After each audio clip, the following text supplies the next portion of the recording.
A invitarlos a abrir su Biblia y para ello hagámoslo en San Lucas capítulo 2.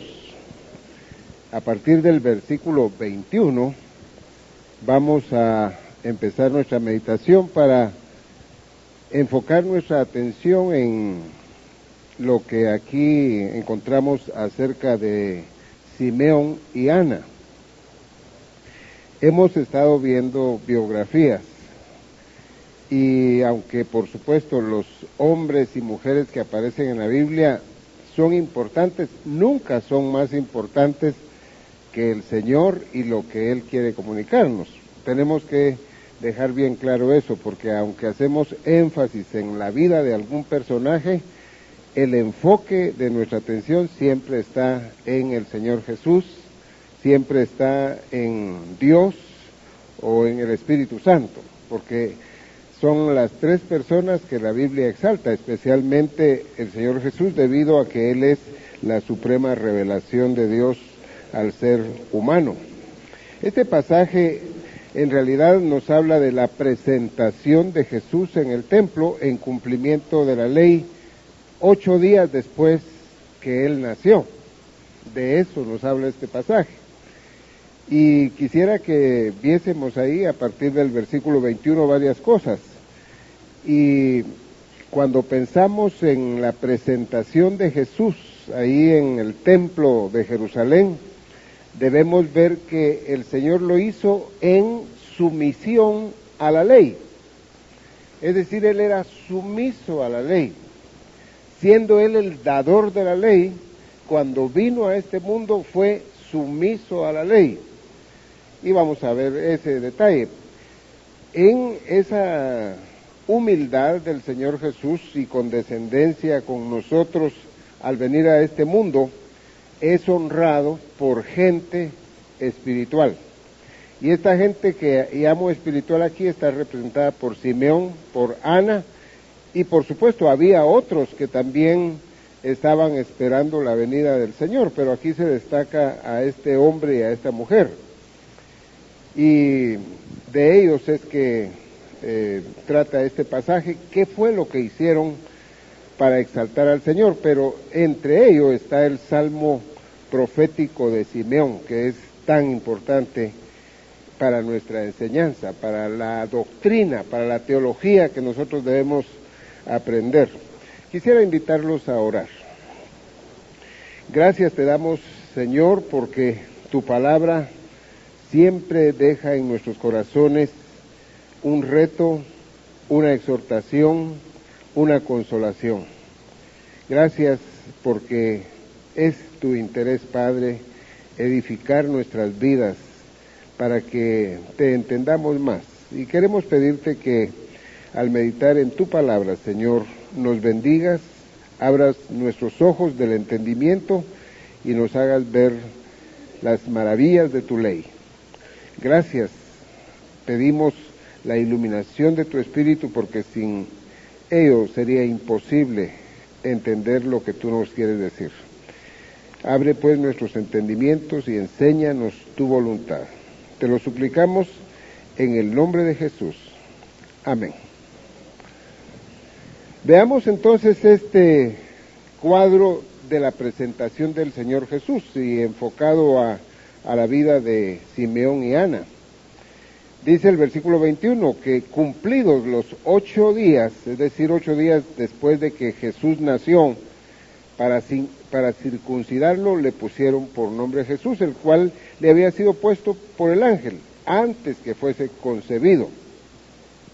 El Señor Jesús se somete a la ley de Moisés, a la ley de Dios promulgada por Moisés. Debemos entender que aunque Él lo hizo todo de acuerdo a la ley, absolutamente todo, aquí vemos 2 asuntos por los cuales Él es puesto bajo la ley. La Biblia dice que nació de mujer y nació bajo la ley. No debemos olvidar que Él es el dador de la ley, el Señor Jesús. En el Sinaí, Jehová que dio la ley era el Señor Jesús. En otras palabras, Él es el dador y Él no necesitaba ponerse así. Él no necesitaba ponerse bajo la ley, no lo hizo por necesidad de él, lo hizo para redimirnos, no, lo hizo para ser el Cordero de Dios impecable que cumple con toda la ley para rescatarnos a nosotros. Esa es la razón, no es porque él necesitara. En primer lugar, debemos ver que él, debido a que no era un pecador, podía vivir la vida de santidad sin un código de esa clase. El Señor, Dios, dio la ley en la época de Moisés, pero no se la dio a los ángeles, no se la dio a los santos que están en el cielo, se lo dio a los hombres que somos los que transgredimos la voluntad de Dios, y la puso como un freno, pero el Señor vino y fue sumiso a la ley. Y aquí hay dos cosas por las cuales vemos que empieza esa sumisión. En el versículo 21 dice que fue traído a los 8 días para circuncidarlo. Al 8º día era, según la ley, el día exacto también para circuncidar a los niños y ponerlos bajo la bendición del pacto con Abraham, ciertamente, pero también para cumplir con los mandatos de Dios en cuanto a purificación. Entonces a él le fue dado venir a eso y le pusieron por nombre Jesús. Es interesante mencionar que el nombre Jesús no es primera vez que se utilizó aquí. Josué en el Antiguo Testamento se llamaba exactamente igual que Jesús, Yehoshua. Josué, el que entró con el pueblo de Israel a Canaán. El sumo sacerdote también del tiempo de Esdras, de Zacarías, se llamaba Josué. O sea que hay varios en el Antiguo Testamento que reciben ese nombre. Y el nombre era un nombre que se usaba en Israel, pero ninguno lo llevó tan apropiadamente como el Señor Jesús, porque él sí era Yehoshua, o sea, Jehová que salva.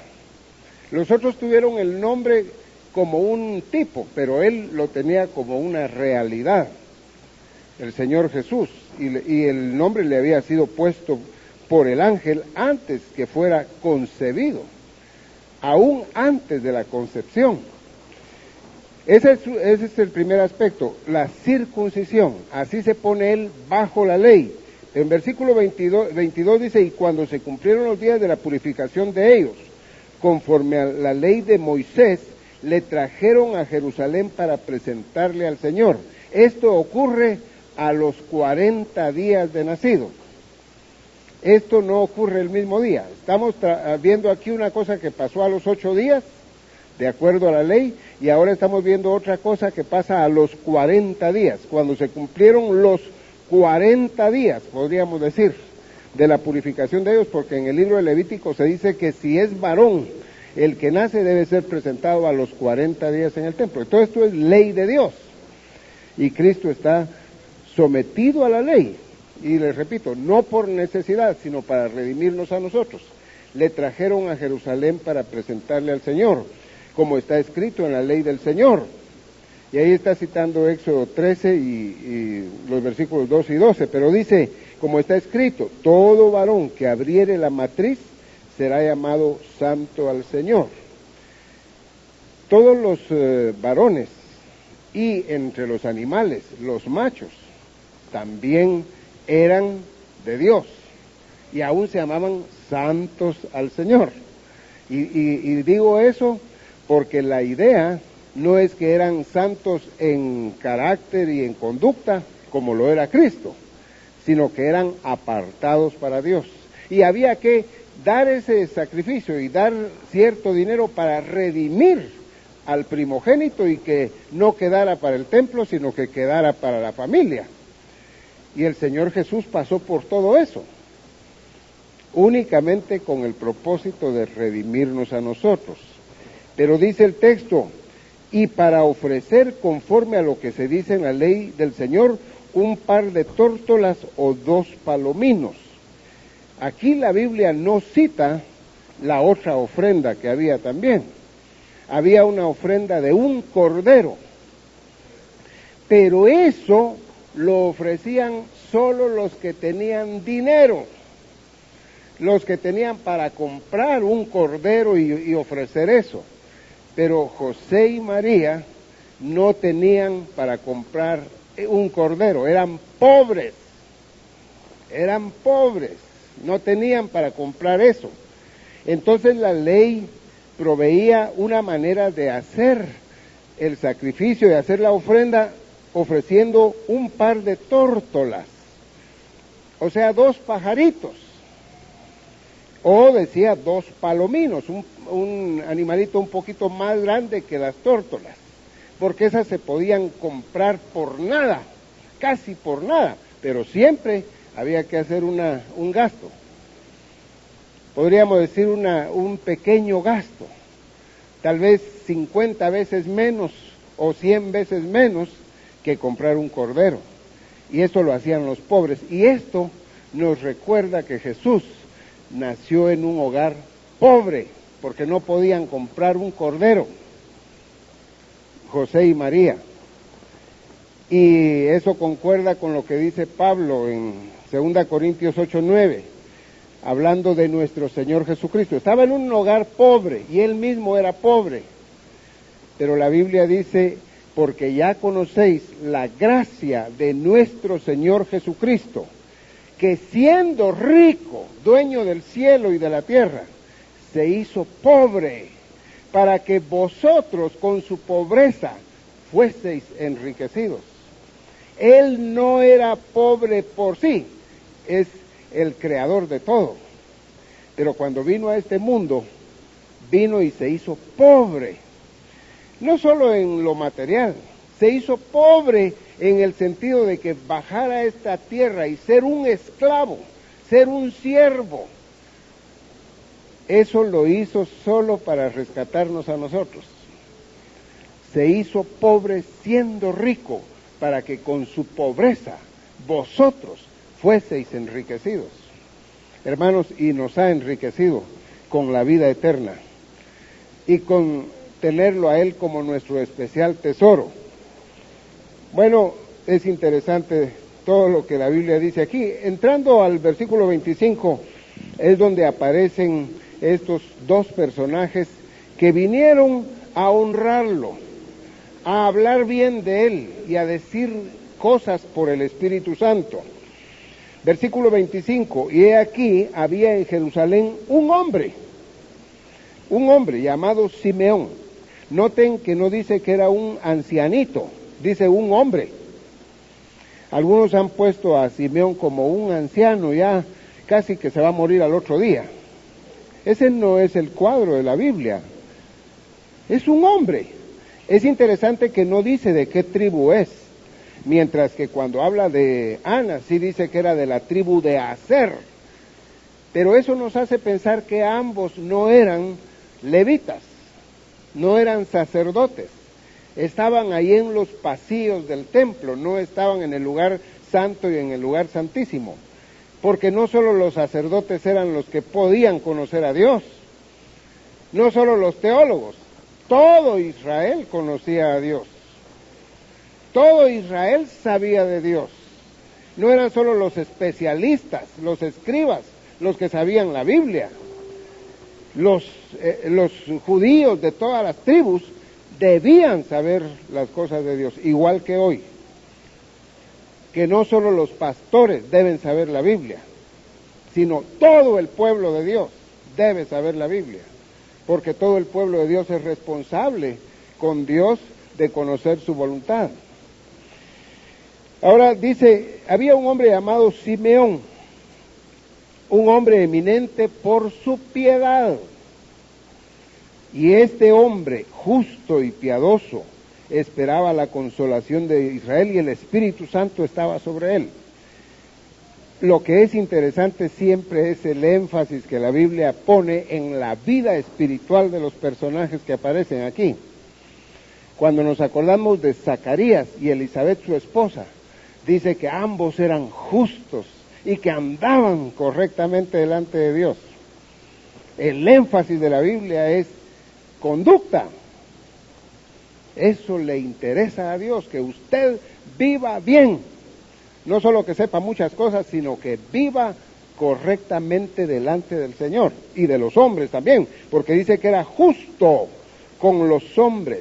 Era un hombre que tenía integridad de corazón. Eso es lo que significa la palabra justo. No significa que él no cometía ningún error, sino que tenía integridad de corazón. Era una persona en que se podía confiar, aunque fuera un pecador, pero se podía confiar en él. Se podía comisionarle algo y uno sabía que no le iba a fallar. Era un hombre responsable, integridad de corazón, es lo que significa esta palabra. Y era piadoso. Esta palabra piadoso también se puede traducir devoto. Ya cuando se habla de devoción, se habla ya con Dios. Era íntegro con los hombres, pero era un hombre dedicado a Dios, como debe ser usted y como debo ser yo. Dedicados a Dios. Dedicados a Dios de lunes a domingo. No solo el domingo, siempre. En el trabajo, devotos, dedicados. No solo cuando estamos en la iglesia, sino siempre devotos, entregados, dedicados al Señor. Si esa debe ser la vida de los creyentes. Y esperaba la consolación de Israel. Era uno de los que pacientemente había esperado la primera venida de Cristo. Y él sí vio la primera venida de Cristo. Él, como otros judíos, esperaban la consolación, o sea, la venida del Mesías por primera vez a la tierra. Y es posible que el Mesías había sido prometido allá 2000 años atrás o 3000, y aparentemente se había tardado, aparentemente, subrayo eso porque Dios nunca se tarda para nada. Él siempre hace las cosas a la hora exacta.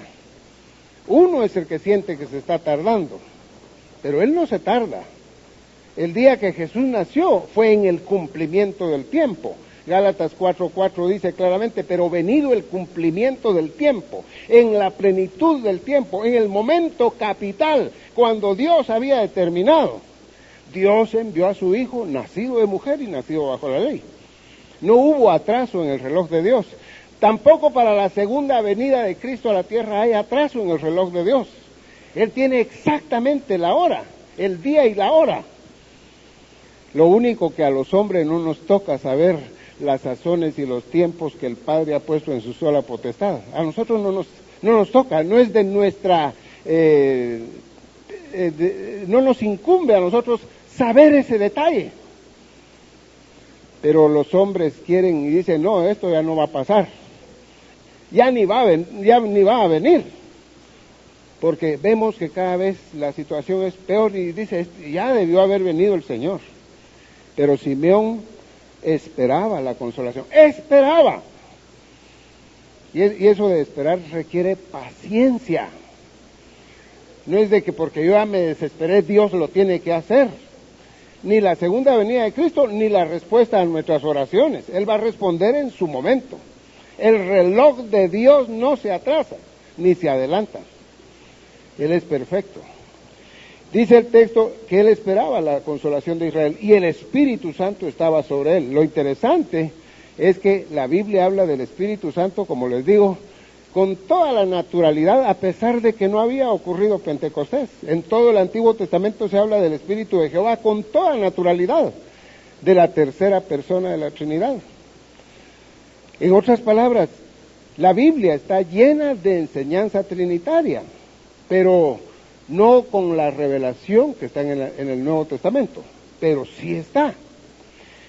En el versículo 27, dice el 26, y le había sido revelado. La Biblia no dice cómo, si por sueños, si directamente en forma audible, solo dice que le había sido revelado por el Espíritu Santo, que no vería la muerte antes que viese al ungido del Señor.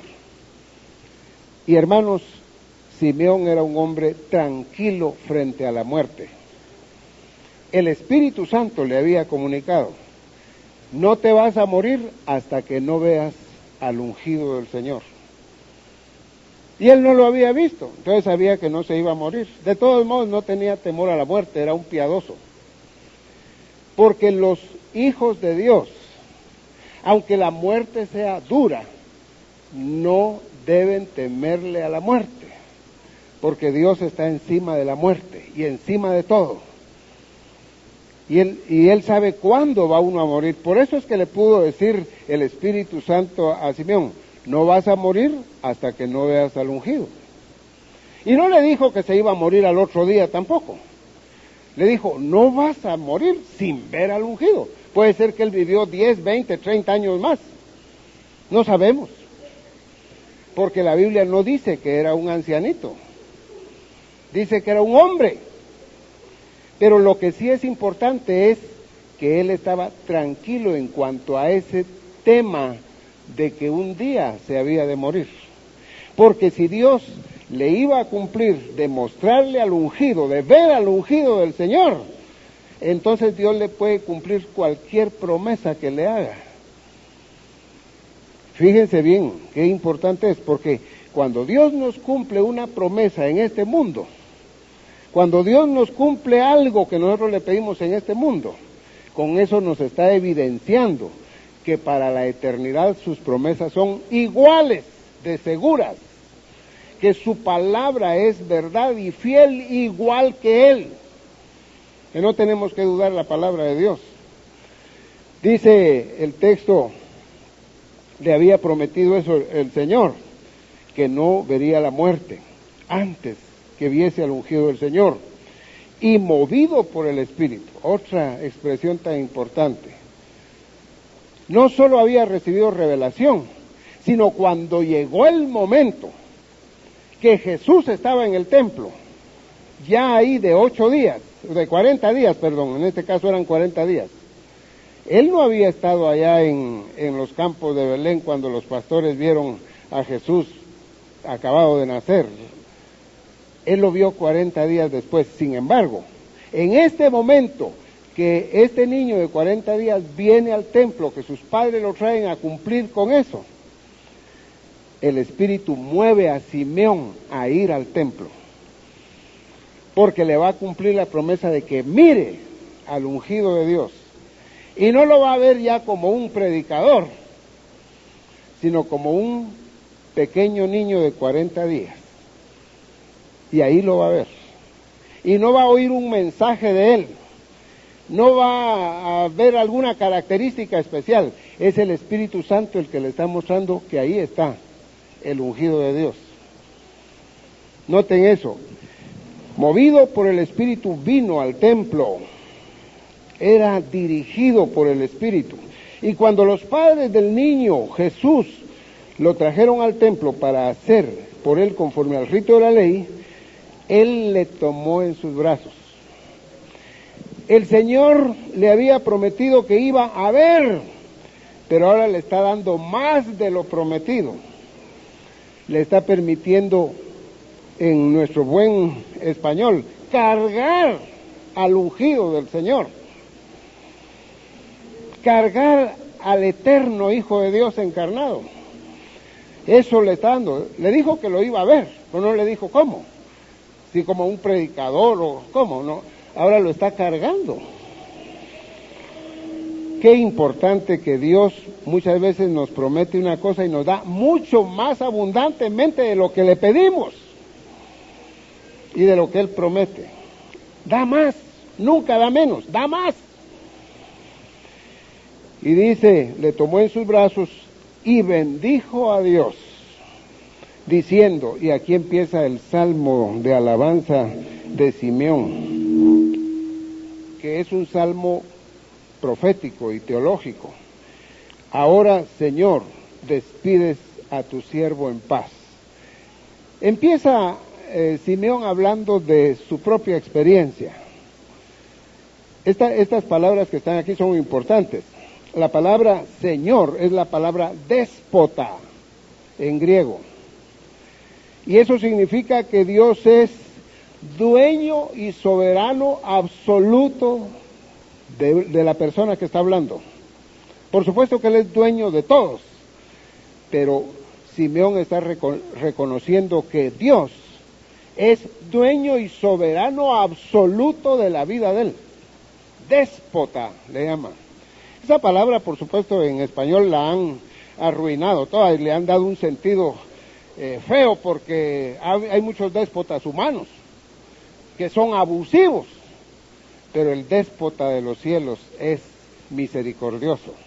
El déspota de los cielos es justo, santo y perfecto.